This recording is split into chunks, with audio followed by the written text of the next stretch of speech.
Welcome back to another episode of the 40% Better podcast. This is a super fun episode to shoot, as they generally are. Um, Mike works at Penske Media, who I didn't even know existed before I had to interview with him. But some of the brands that they represent, that they host, I did know, like Rolling Stone or The Hollywood Reporter or Variety or Billboard and even Spy.com, just to name a few. We talked about his early leadership journey, the idea of taking personal responsibility and how servant leadership plays into that, and what it's like to work at a multi brand publisher. Hope you enjoy this episode as much as we did. What's the origin story for how you started leading software teams? Oh, well, how far back do we want to go? Yeah. As far back as uh, you want to. cool. I don't know if I mentioned this before, but this is actually my second career. Oh, So nice. I worked in direct mail advertising as a copywriter for the first 7.5 years of my professional life. Very cool. Yeah, well, it wasn't, but we'll say it was, but I Yeah. didn't like it. Okay. And then I switched. But the interesting thing was I did have an interest in designing websites even back in college. I did a bit of that with freelance and stuff like that, and I continued to do freelance stuff even with web design, Hmm. even when I was doing copywriting work, just to just supplement my income, get a little bit more because I was tremendously underpaid, so having a little bit more helped. Yeah. Um, but yeah, so I realized with the freelance clients that I wasn't learning fast enough, or rather, what I knew was becoming kind of out of fashion. I needed to learn new things, so I started taking like more online courses, um, in like even just going back to basics, HTML, CSS. I started there again just to Mhm. make sure I filled in all the blanks that I thought I had, and worked into like I looked at different languages like C Sharp and PHP, which I liked. Um, Databases, MySQL, SEO. I was taking courses. I took like I think a total like 19 courses over the course of several years. Nice. Um, and eventually felt like I knew enough.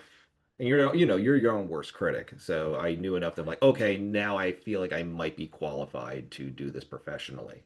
Right. And in November of 2009, I got my first development job. Um, and yeah, it was, I was 30 years old. So I was a little bit, I was, I mean, I was still young, but, at the time I felt like I was a lot older. Yeah. Yeah. Yeah. Um, I was a developer for a number of years. And I think it wasn't until I really joined the company I am now, and it took a few years in here that I was like, I like the way our leadership leads here. And because before that, I really didn't have an interest in managing people. Um, Mm. I really wanted to stick with the code. Um, and kind of like I didn't want that in my life. Hmm. But, fast forward, like I think about 5 or 6 years into my time, I've been at my company for 10 years. Right. Okay. So let's say 5 years. I'll fast forward 5 years. I showed some interest. I was leading teams at that point, so I was a tech lead, Yep. and Yep. um, that like you can kind of see yourself like I think at that point when you're kind of in that part of your career, like which direction do you want to go? Continue in the individual contributor, the IC, Hmm. route, Yep. which in my company we had 8 levels. For our within our career ladder for Sure. ICs. At that time, I was an IC5, or go on the engineering manager route, the EM route.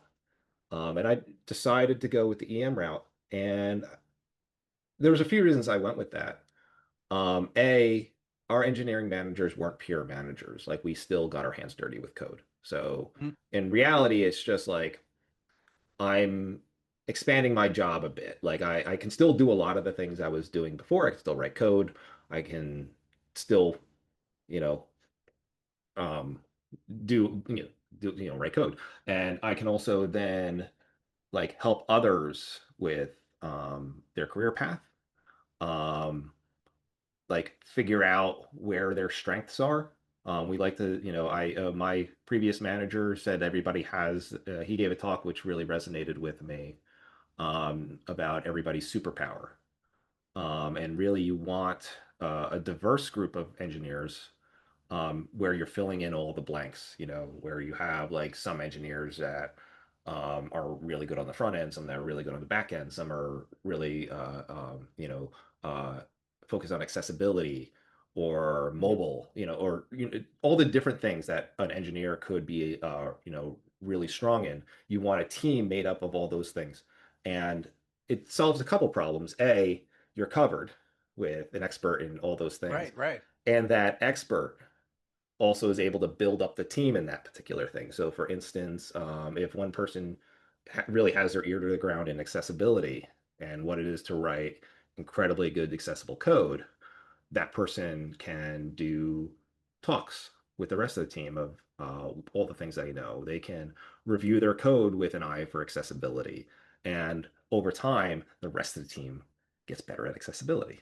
So you want, like, as a leader on the team, I really want to try to highlight those particular people and be like, look, you have a real knack for this. Sometimes they realize it, sometimes they don't. Some of the things that people have a knack for, they don't realize until you really point it out to them. Right, um, right. and the different ways their career can move. And I got a lot of, uh, sorry, but I felt like I got a lot of satisfaction out of helping people figure out like the route that their career could go in, Nice. by working with them. Very goal oriented, like very like coming up with the very measurable goals, Hmm. that people can follow and you know move ahead in their career. That's cool. I like that. Thanks. Um, in the process of going from individual contributor to team lead, what were Yeah. some of the things that you, in retrospect, probably realized that you had to learn as or maybe you got some training back then? Like, what was some progression that got you to go from IC to thinking, oh, management? Because there had to be some decision trees along that path, Yeah. right? Well, I like I said, I always had really good managers, so I had really good modeling behavior for when I did Mm-hmm. become interested. But I guess to answer your question around the path is like some skills you kind of need to learn, like when you're a tech lead, and your tech lead shouldn't or doesn't necessarily have to be your rock star technical person. In fact, more often than not, they're not Right. the best tech lead. That people want that person is more like on the architect sort of path, and they really want to make decisions around architecture and like stuff where like a tech lead is more about delegation and process and working with project managers and different stakeholders. Is more of a face for the team in that respect. And that's a different skill set. So Right. things around being able to delegate work, making yourself available to pair with other people on the team, either with yourself or connecting people, being like, "Hey, you two are working on this thing. Why don't you find some time to pair on this?" It also is like, if someone you're finding is, falling behind on things, like, figuring out how you're going to give them support. It doesn't necessarily have to be you all the time. It like that's Right. where it goes Right. to being, delegating. It's figuring out who's the best fit for the best thing. Um, so it's a different skill set than, just pure technical engineering, heads down, writing code. So, which I also love because sometimes I'm in the mood to just be have headphones on, play some music, and heads down writing code. Like I am someone that writes code still, and I Hmm. enjoy it. But I have, I'm not always in that mood too. So it's interesting. So like sometimes I'm in the mood to write the review, the annual review for somebody. Sometimes writing documentation. Sometimes I am working with like a product or project manager, trying to figure out like what we're doing this sprint and which tickets are going in and evaluating different things around that. So um, it's a way to prevent me from getting bored, I guess. It's like, Perfect answer. Yeah. Yeah. I think that's interesting to, your observation is a different skill set. Yeah, I think that's that's spot on, and that's definitely what things that I um, that I see the best the best team leads get that and they go after those other skill sets. Um, and the ones that aren't so good, no one's ever told them that. Mm. And it's, do you guys have like, did your executive leadership talk to you about, if you want to go down the management path, here's the skills you're going to need to work on? Um, Interestingly enough, so I started managing a little bit when I was still in IC. So when I was Mm-hmm. still an individual contributor, I think by the time I was IC4, I had a direct report. Someone that already, another engineer that was like an IC3 reported to me. Um, because I showed some interest in that. So it's kind of like training wheels or baby steps, as you would Yeah, say. yeah. So, and I did at one point, I remember it, I remember one of our directors um, decided that he was moving on somewhere else. So they listed a job on the website for a director of engineering. And I didn't tell anybody, but I just applied. I applied and left a note in there being like, director might be a little bit high for me, but would you consider an associate director? And just asking questions around that.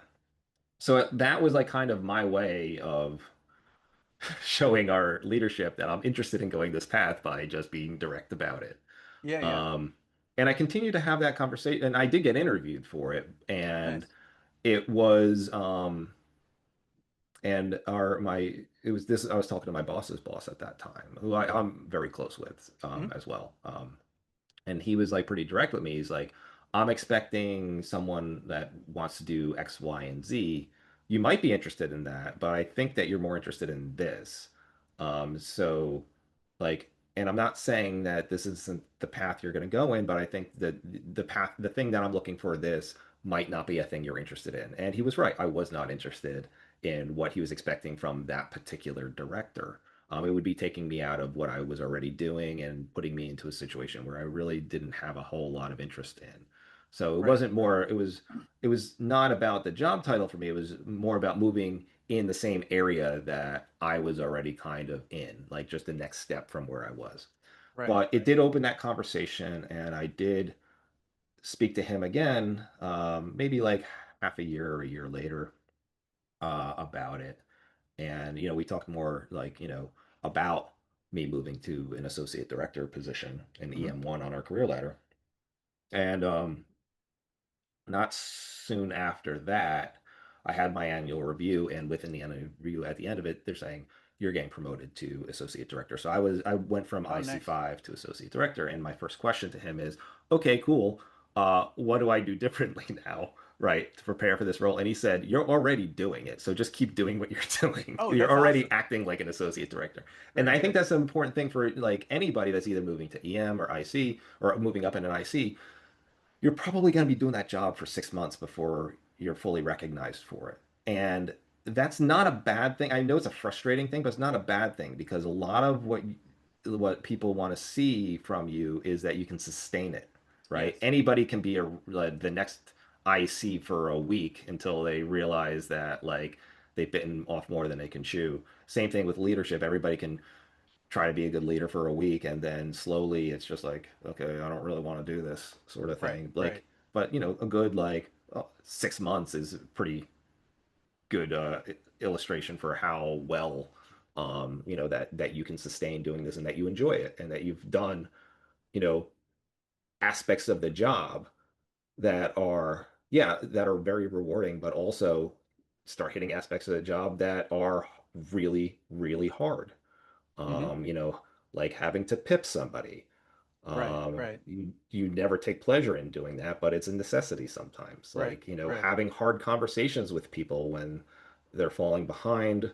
You like I lead with empathy with those sort of things. Like, I know people are working hard, or if I see a dip in productivity, or I'm like, what's going on or what's happening. Like I saw a dip in someone's productivity. I'm also kind of data driven with a lot of these things, so it's like kind of a little bit of my gut and some data. Like Right. we Right. use a we use Jira on our team, and we Hmm. have an Yep. application called EasyBI. I don't know if you're familiar with that application, but it's able to basically get data added Jira and put it into graphs and all sorts of stuff so I can read through it. I saw one of my engineers, their productivity sprint over sprint had dipped like significantly. Like, you're expecting Mm. a fluke here and there. Like, okay, they were doing this many points before, then it dropped one sprint and then it went back up, and that's expected. But Right. it Right. dropped like for three consecutive sprints. So I asked him about it, and I'm like, what's going on? And I showed him the graph. I'm like, I don't understand why this happened. You seem always busy. Like, what happened? It turned out someone was back channeling work to him from a project he was on previously. Oh, So, oops. and he was saying, okay, I'll do that because he was Right. the Right. project lead of that at that time. And I'm like, no, that that stops right now. You tell them that that goes to the sprint, and they don't back channel work to you. Right. Right. So, like, things around, there's things around your gut, things you observe and stuff like that, and then also things that you can back up with data, and having different sources, makes you a more well-rounded manager in that way. You're covering your bases, and you Right. have things like data to back up things that you're kind of seeing or feeling, or and it's not just a gut check all the time. Right. Right.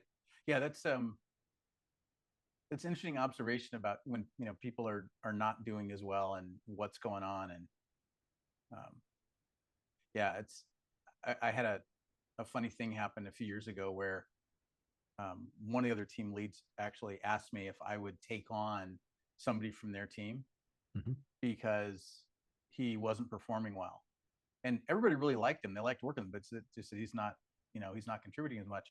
And I'm like, okay, but let's figure out a way to make this make sense as a conversation.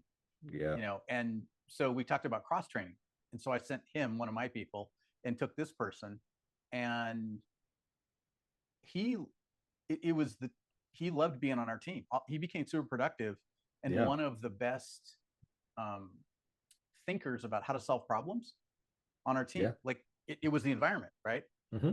And he didn't want to go back, and I ended up keeping him. Um, Those are the best stories, because a lot of times it's not that anybody isn't smart or anything like that. They're just sometimes just not a good fit on a yeah, thing, and their yeah, fit, it belongs somewhere else. yeah. We had a similar thing with another person on our team, and he was fine. Like he was a solid contributor. Like he suffered from a bit of imposter syndrome. I could tell when I would talk with him. Much like me, he kind of came from more of a humbler approach to software engineering, like doing it Mm-hmm. when he was older, or that sort of thing. Um, and he was fine on our team. But he wasn't one of the top contributors, or like people that got the most points done. But we moved him to another team, and he flourished. Like, people were like, this Right. guy's great. And you like, and he would have been fine on our team too, but you could see a big difference um in the way he approached the work, from what I heard from the other team. They like, yeah, he's making everything, like, he's getting a ton done. He's really feeling the work. um so, like, you never know. Like, sometimes you just got to test these things and see if Right. Right. based on your assumptions. Like, sometimes it's around interests, sometimes it's around environments. Could be you're putting someone on a team that where it plays more to their strengths. Mm-hmm. um and I think that happened to me a bit when I moved from one team to another. I used to be on a separate team. I was a tech lead on our subscription team for a number of years, and it was fine. I liked it, for what it was. Um, but they moved me back onto, but I was doing stuff in like Laravel and such like that, which, for whether yourself or anybody else, is a PHP, a more modern PHP framework.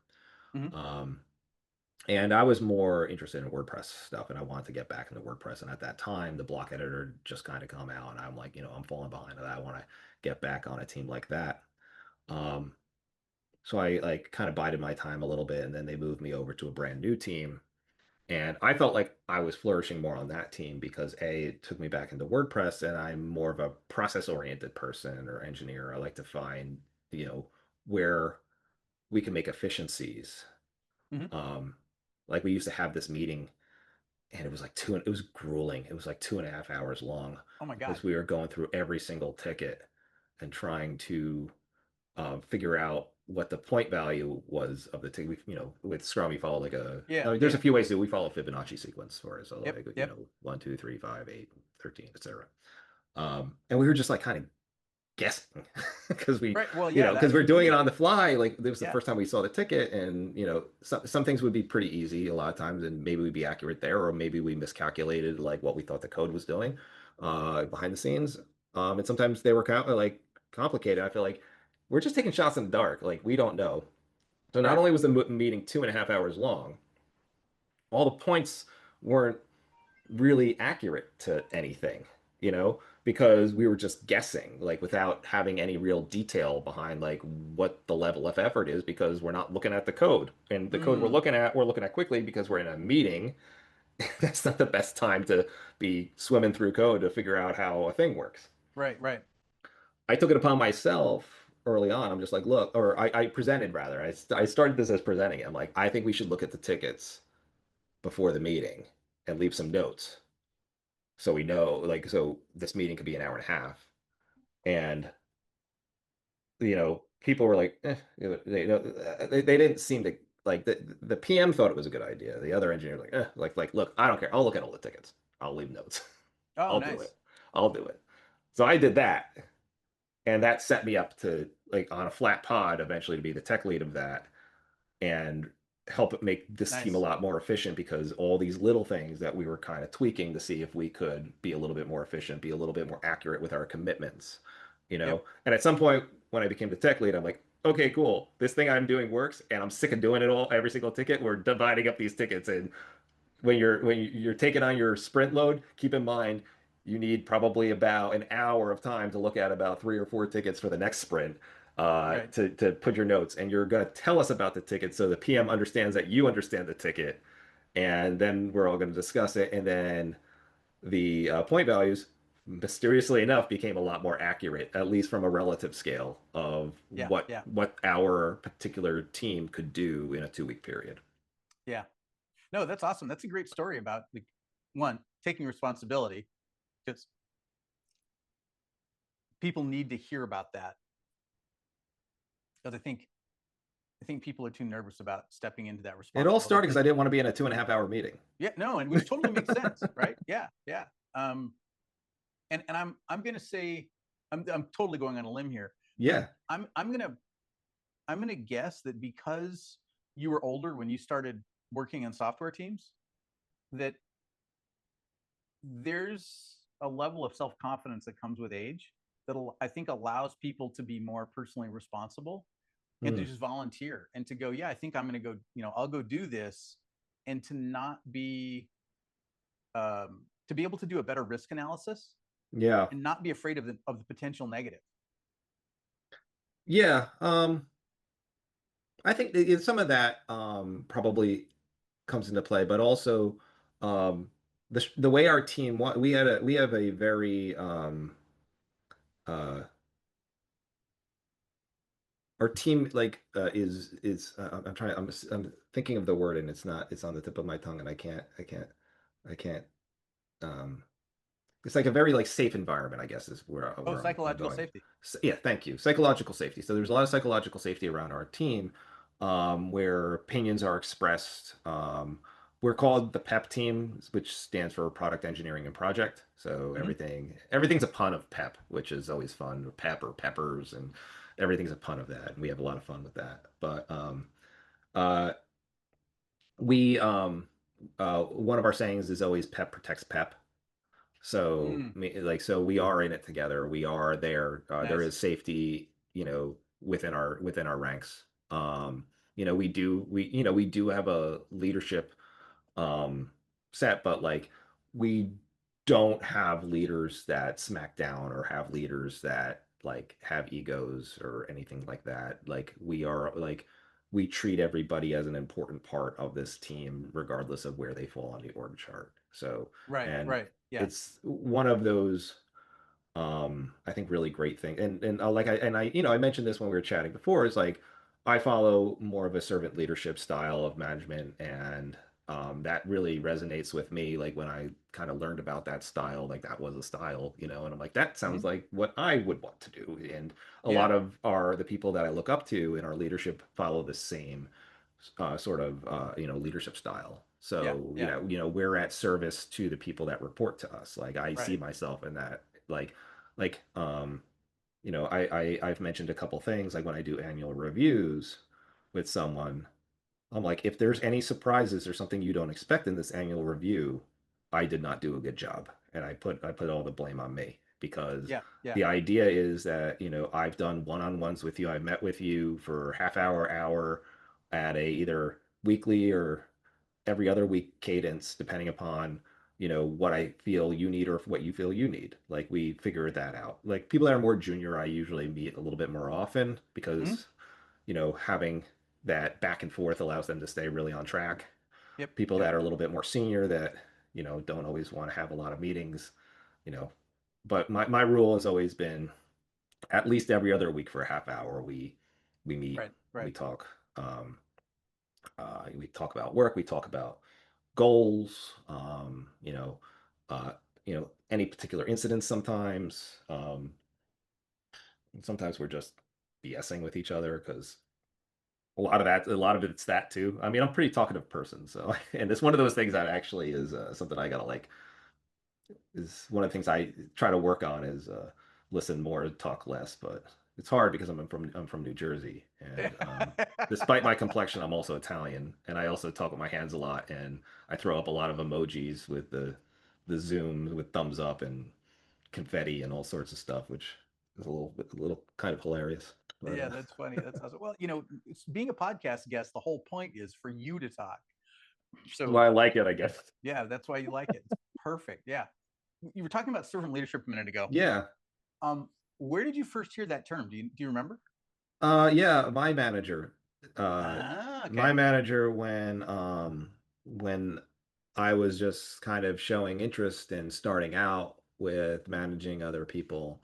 He had me read like a quick little short on servant leadership, and I'm gonna possibly butcher the story, but the whole idea or the whole thing I read was like a bunch of um rich travelers were were wandering around or selling something. I don't know what they were. They were going to do really bad on this. A bunch of rich travelers were going. They're on an expedition. We'll just say that they're on an expedition, right? So all these rich travelers on expedition, and they had one servant that was there, like you know, managing everything and leading. And what they found was at some point in the story, the servant went away or disappeared or something like that, and they were like rudderless. They like just didn't know how to continue their expedition. And it's being like the person that was leading was that servant, even Hmm. though he was at service to all of these other rich folks on the expedition, but he was the one that was leading this expedition. So it was kind of this story that was showing what servant leadership means is that you're in the service for others, Nice. and seeing it through that lens and not like the boss, blah, blah, blah. Right, It's right. more about the support. And I've read a couple books that I don't read nearly as much as I want, or as much as like my wife has read 176 books last year. So anything that I read is pales in comparison. I read like if I read 10, I feel like I did a really good job that year. But I try to read things that help my career at least a couple times a year. So my manager at that time sent me a book. So he like bought it and sent it to me, and it was Managing Humans by Michael Lopp, one that he liked a lot. So I Oh read yeah. that book. You read that book? So, a lot of that was, at least the things I remember because I read it years ago. So, but things that stuck with me was the importance of the one-on-ones in particular. The cadence, the frequency, how to like, how to have a good one-on-one, how to handle different employees because you don't know sometimes you don't know what you're going to get. Like you don't Right, know if you're going to get just a status update or someone that is aloof or someone that's about to explode on you, and so you don't know, like right, right, and you just right. kind of take it on the chin a bit with that, and um, you know the the things I think that make a good manager is not when it's easy, but when it gets tough. So like understanding how to react to different things, like Yep.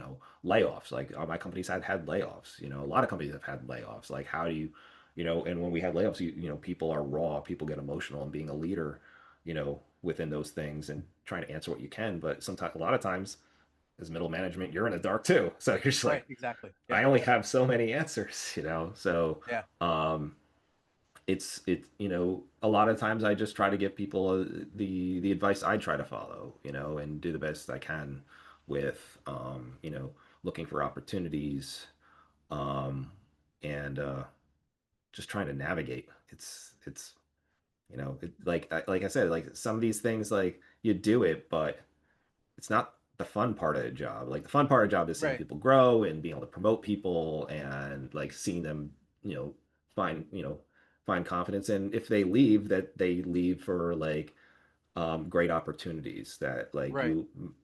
that you hope that you played a part in, and that's, but it's still, you're still working for a business. That's the thing. Yeah. Yep. Yep. So, That's yeah. Yeah. you know, We're always there's doing that. Yeah. there's budgets and bottom lines and all those things that you have to adhere to. And Yep. people, there's, unless you're the owner, you know, there's people above you. Right. So, And even, if you've got a board of directors, um, sometimes they can fire the boss of the company. yep, yep. Um, So, Jobs getting booted out of Apple is a good good example of that. example of that. Yeah. Yeah. Yeah. Interesting. Interesting.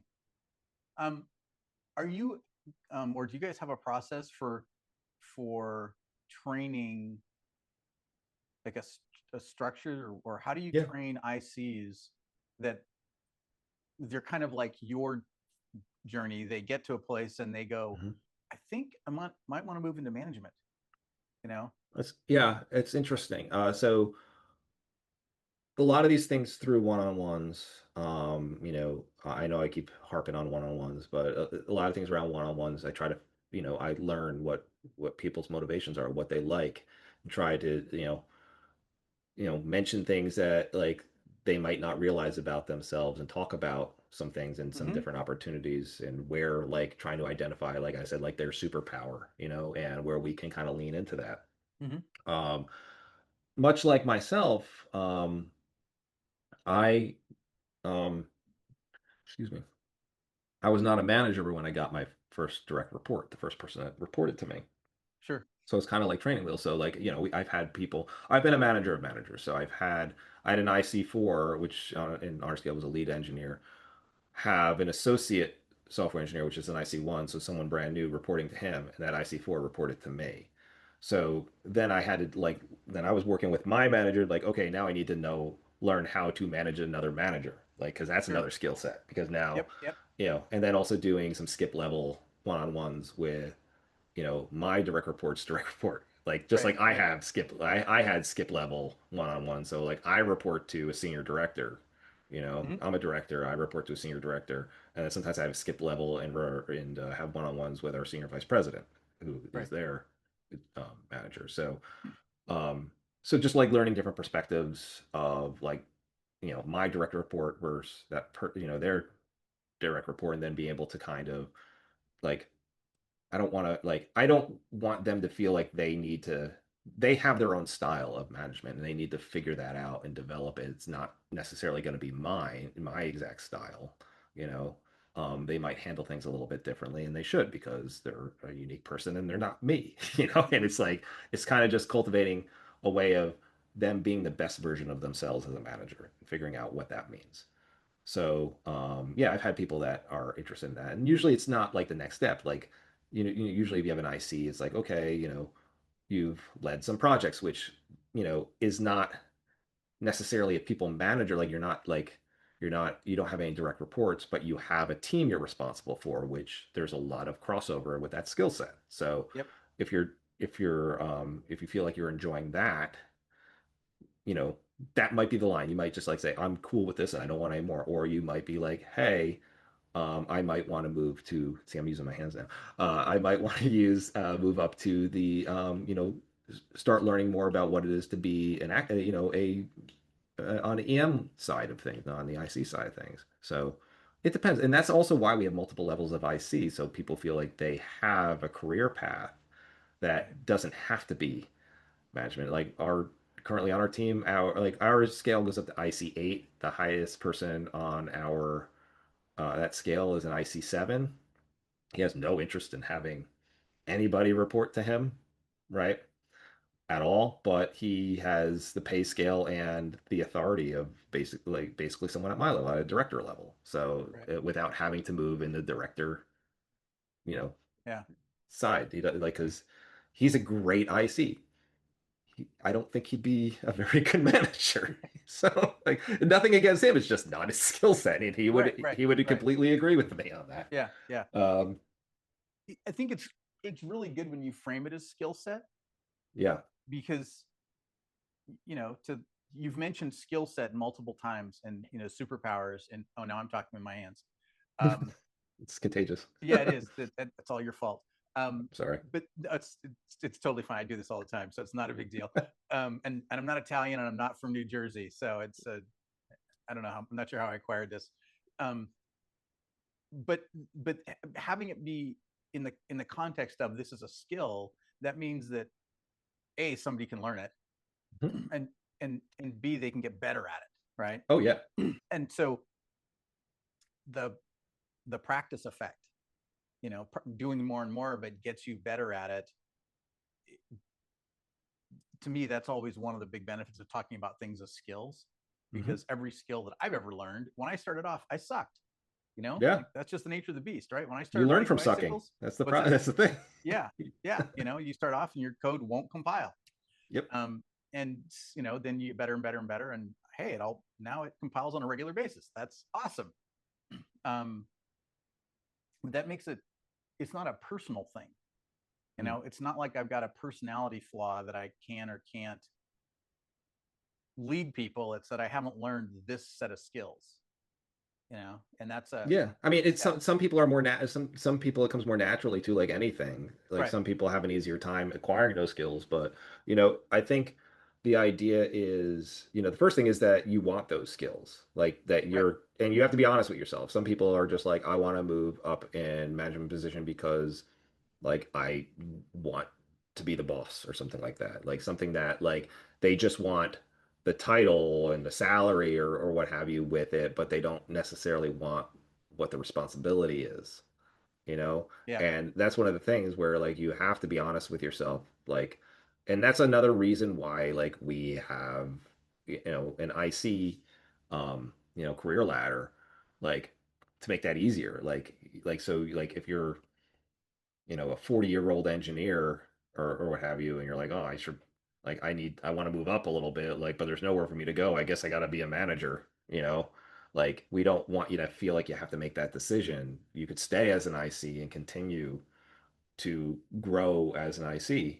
Um, you know, and like even with our ICs, like I I look at I look at the equivalent of like so if I have two IC5s, um they're not the same exact engineer. They don't have the same exact skill sets. They right, balance each other. Um, what we call it is they have the same impact on the team.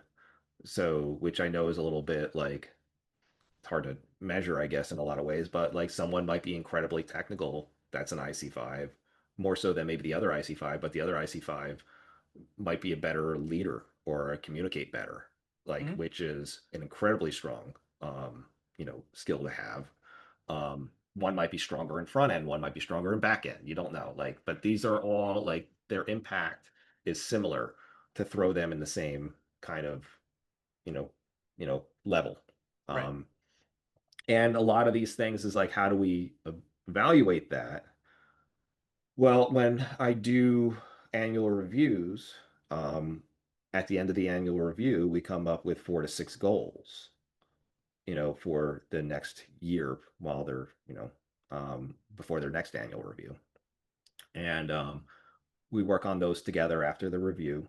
Um, some of those goals strengthen what they're already strong in, right? It continues on that growth. Some of them strengthen areas where we've identified areas where they need to get a little bit better at, like in order to get to the next level or continue down the path of that level.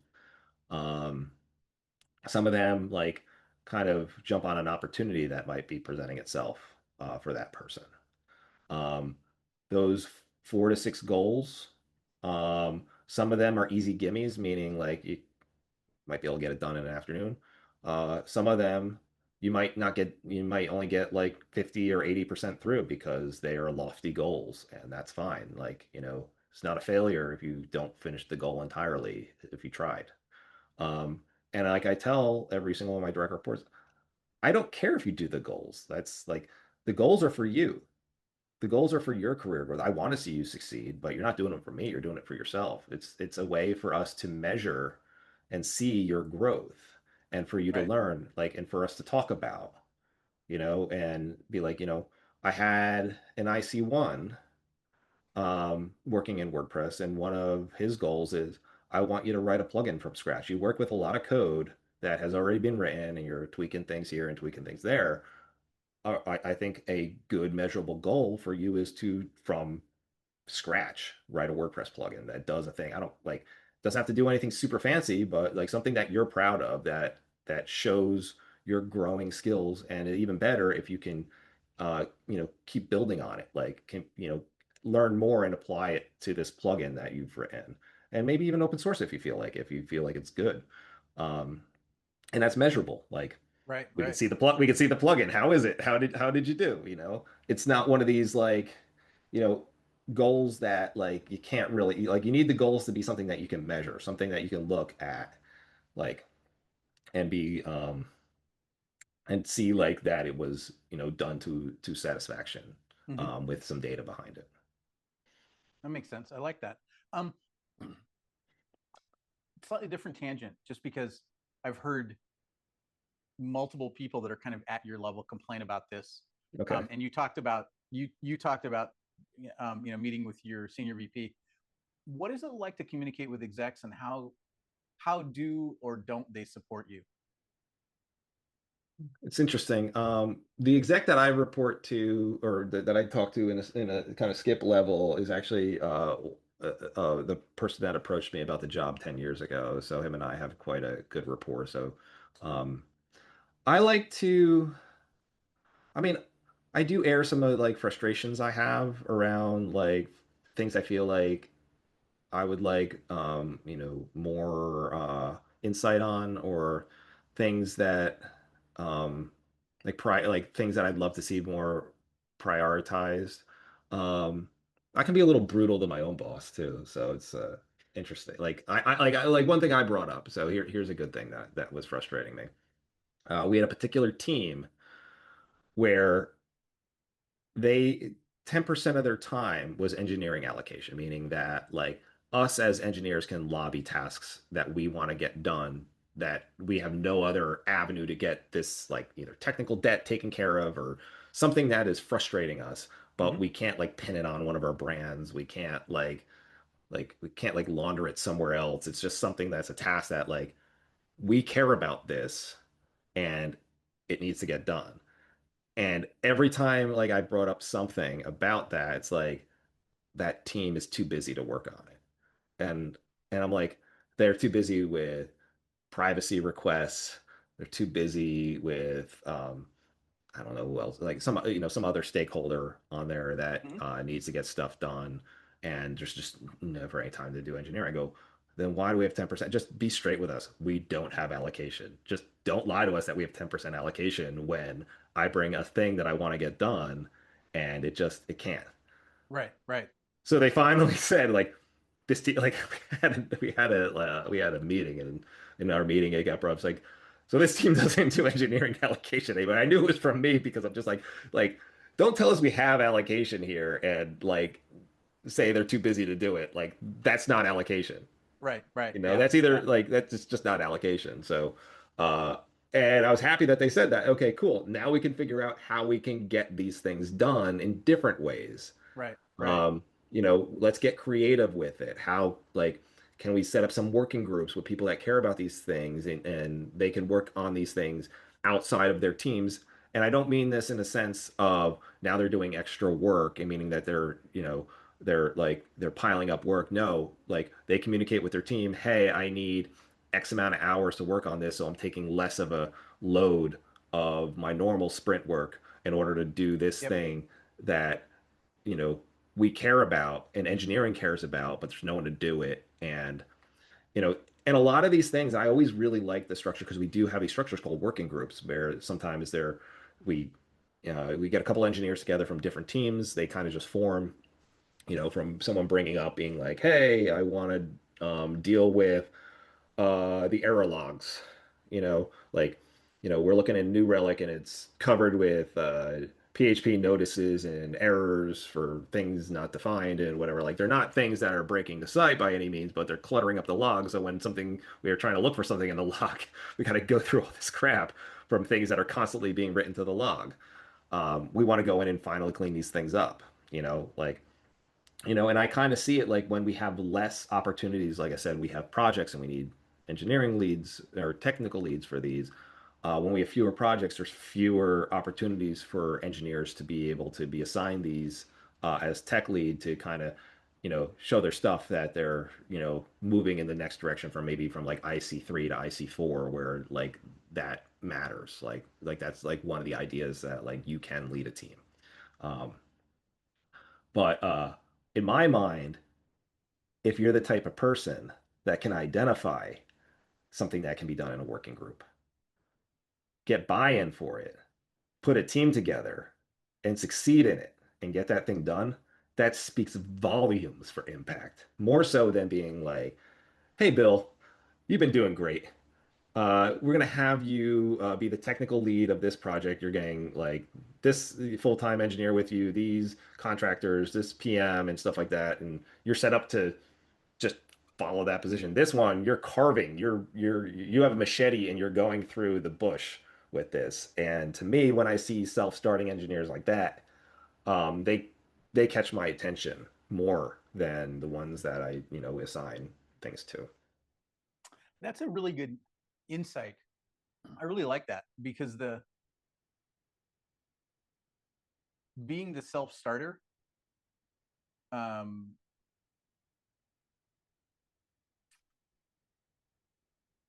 I don't see that happening as much in like there's probably some power law 80/20, ninety Hmm. five 5 whatever thing about self starters versus not self starters. Um, and and that's a really good filtration model. In my mind, it's a superpower. People Yeah. that can Yeah. self-start, like, and it doesn't have to be at a senior level. I've mentioned, like he's an IC2 now, but he was an IC1 when he started. Mm-hmm. Um, and one of the things he's like, you know what, I want to get better at React, so I want to do a React course. I'm like, okay, cool. You should see if other people want to do a React course too, and you should set it up and set up the meeting cadence. And, you know, like there's a couple things that happen here. A, you're taking ownership of things, you're including others that might also want to take this course with you, and you're creating accountability because now you're keeping everybody accountable on this. It's Right. very Right. easy if you're taking a course by yourself. Did you just lose me? No, you're still fine. Okay, good. My thing made a sound. It's very easy for you to like fall off the wagon if you're doing it yourself, and it's a lot easier to stay on that wagon of a course if you have others that are involved in it as well. Yeah. So Yeah. that was something he did, and that shows self like added like an IC1, IC2 level. That's how I see like self-starting. It doesn't mean that like you have to be like, oh, I'm gonna tackle this technical debt and put a team together. Like, Right.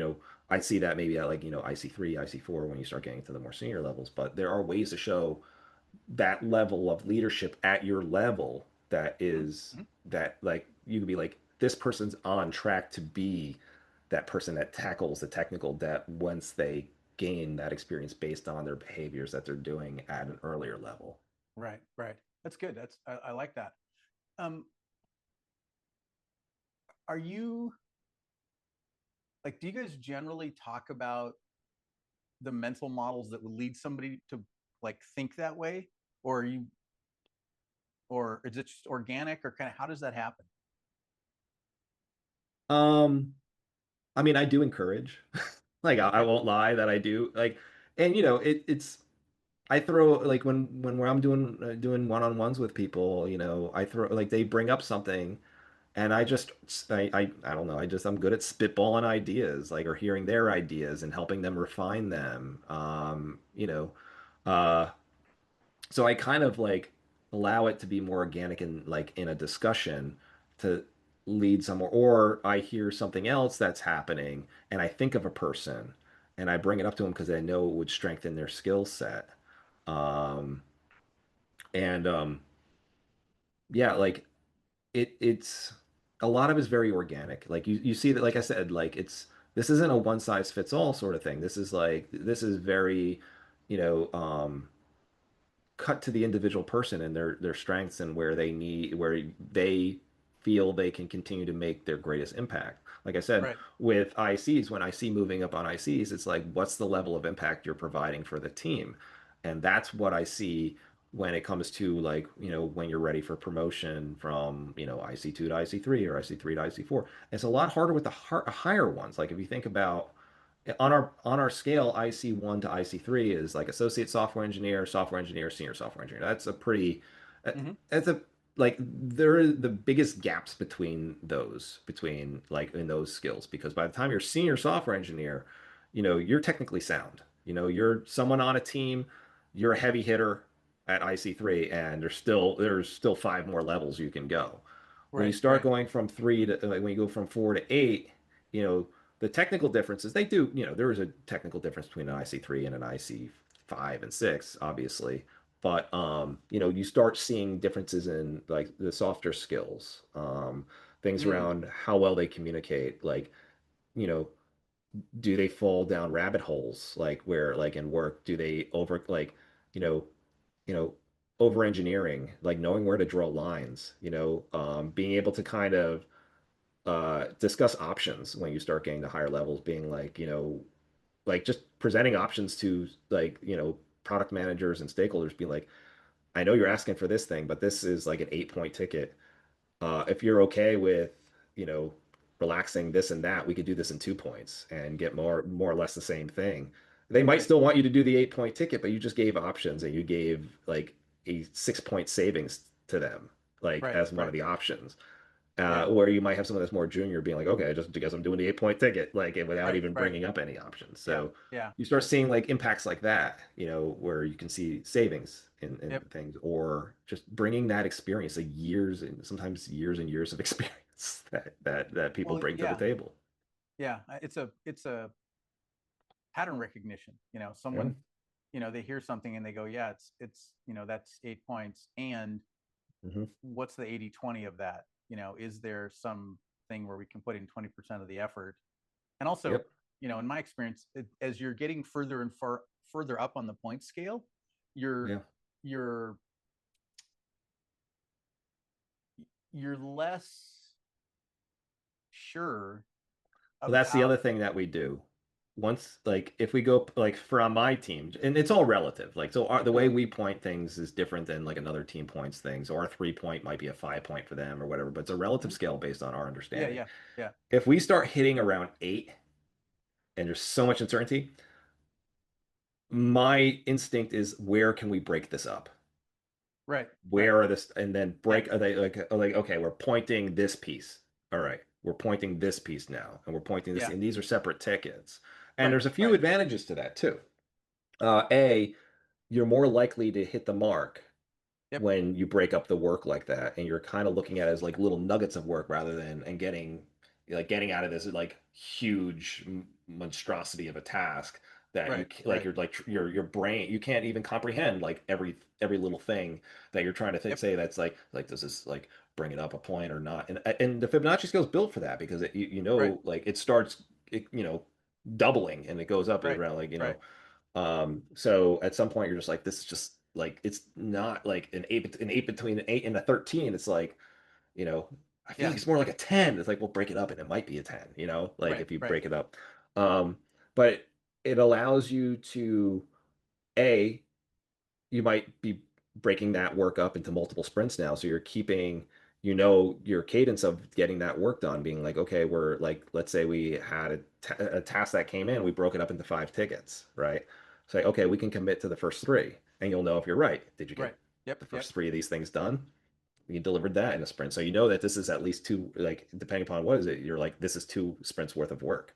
Right. The other Right. side of it is if they're broken up into multiple tickets, depending upon how those breaks are happening, you get multiple engineers working on these things. Like you don't Right. have Right. to be Yeah. Yeah. on one engineer to do Yep. all of this work. It can be broken up into multiple engineers. So like these are ways of like kind of tackling some of the bigger tasks that sometimes land on our team's plate. Right. Right. They were not designated as projects, but they are very large tasks. So you got to be careful of how you approach them. Right. Right. Um, Historically, one of the things that I found, and I will freely admit this may just be an oddity of mine, Sure. um, um, is that, um, and full disclosure, like I started off, the first startup that I worked for was when I started, it was 5 people. Yeah. The next one that I went to when I started, it was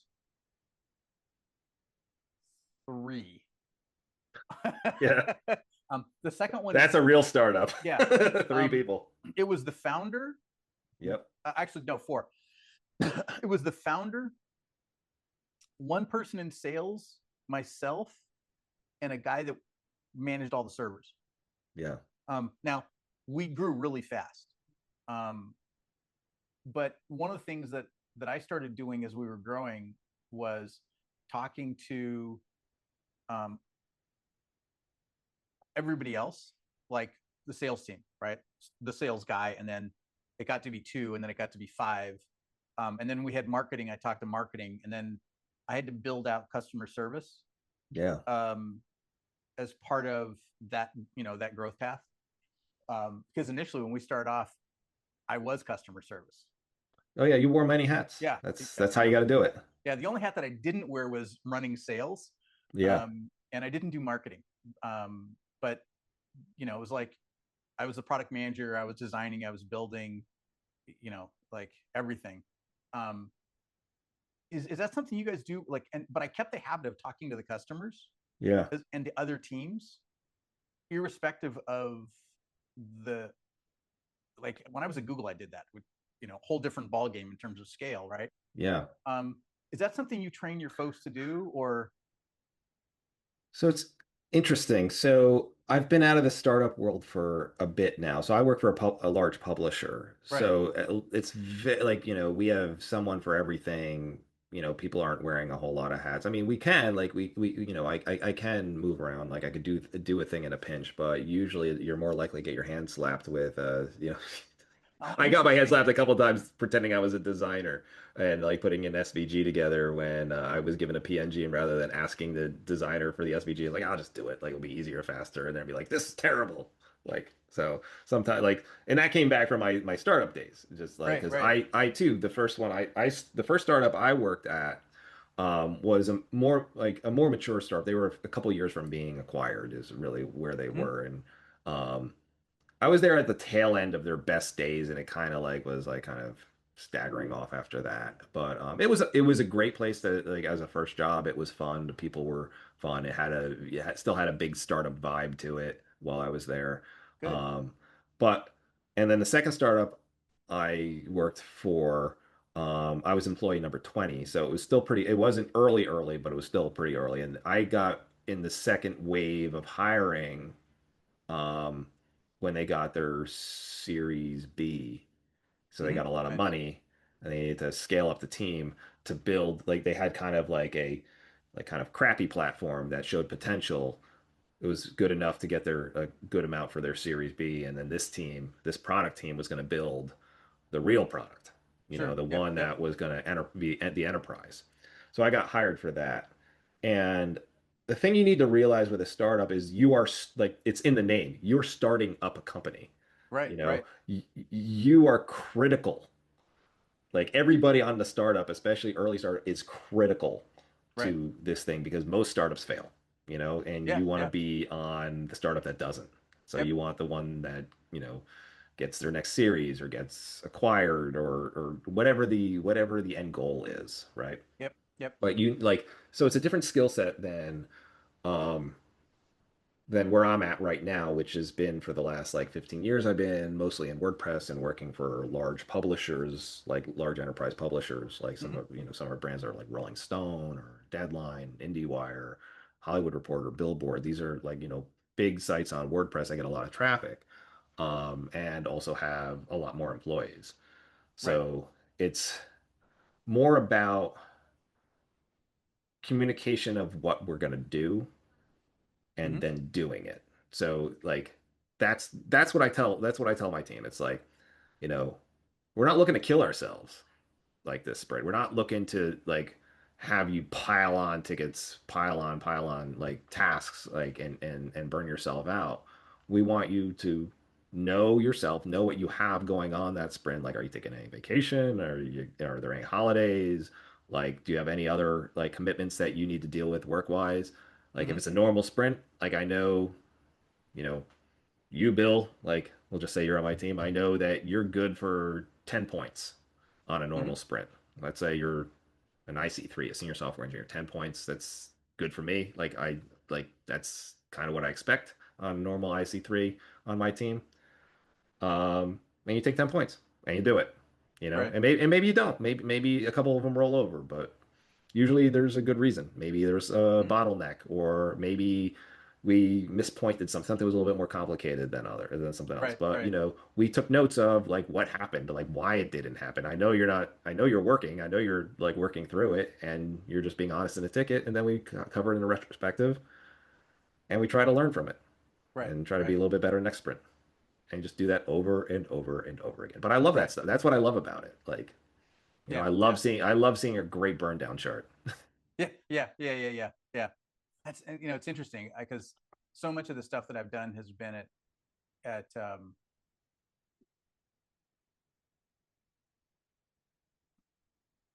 let's see, let me do the math here. Most of the companies I've worked at have been 100 people or less. Yeah, Google was a significant outlier, like, yeah. because I was curious what it would be like to be there. Um, and then like the fourth company that I worked for, which doesn't exist anymore, was Night Rider Digital, and they Mhm. were publishing for 27 newspapers. Mhm. They had the underlying tech for all the papers Night Rider on, and that was, I don't know how many thousands of people they had, spread across all these newspaper business units. Um, but yeah, mostly the small stuff. I guess that's been the benefit of being at the smaller companies, is that I I I don't think I ever got my wrist slapped for talking to people at in other groups, Yeah. and solving their problems. Um, Yeah. I had a I had a boss or an owner of a company, the second startup I worked for, and his philosophy was if you're 60% sure you're right, do it. yeah, That's the way that was a very startup thing to do, right? Um, and I think that kind of stuck with me a bit. And it I was still like, I was still young when I started, and when I was saying like I redid someone's SVG or did an mm-hmm. SVG, I mean, I was in my career I had a lot of that startup feel to me still I Sure, think at that time. That was earlier in my career here. And in my mind, I thought it was easier because in the past it was easier, and I was more praised for it than reprimand. And I'm not yeah, saying like when I say slapped on the wrist, it was just like someone thought I like overstepped something, and they didn't talk to me sure, directly. I heard it from hearsay, and then I got the SVG that that they wanted. I put that in, and it didn't amount to anything like toxic or anything that oh, like. good, okay, No, good, no, it wasn't. It was more or less like someone just got a little upset or a little being like, "Hey, that's not the thing we sent." sure, Like, sure, how dare your engineers try to get creative with us, blah blah blah. But yeah, yeah, then they're like, yeah, chill out, give us the right yeah, icon, and this will all be fine. okay, Uh, well, that's good, yeah, yeah, cool. Um, this has been awesome. I yeah, appreciate your insights. yeah, Yeah, it's yeah. good. No, it's great. You're great to talk to. It's been Oh, thank you. it's been very organic, and you did tell me that. You did tell me that it was gonna Yeah, that was, that yeah. I don't that script these, so yeah. um, Nah. I it's mean, I hope I gave you something good. That's all, yeah, yeah. It's Work with. it's a lot of the things that you said are the same things that I think, Yeah, and it's the same behaviors that I've done over the years. yeah, And it's confirming and refreshing and rewarding to yeah, hear that somebody else has been doing that same kind of thing, yeah, um, versus somebody who doesn't, right, and who kind of avoids the whole servant leadership model, hmm um, and kind of abdicates that responsibility. hmm And that's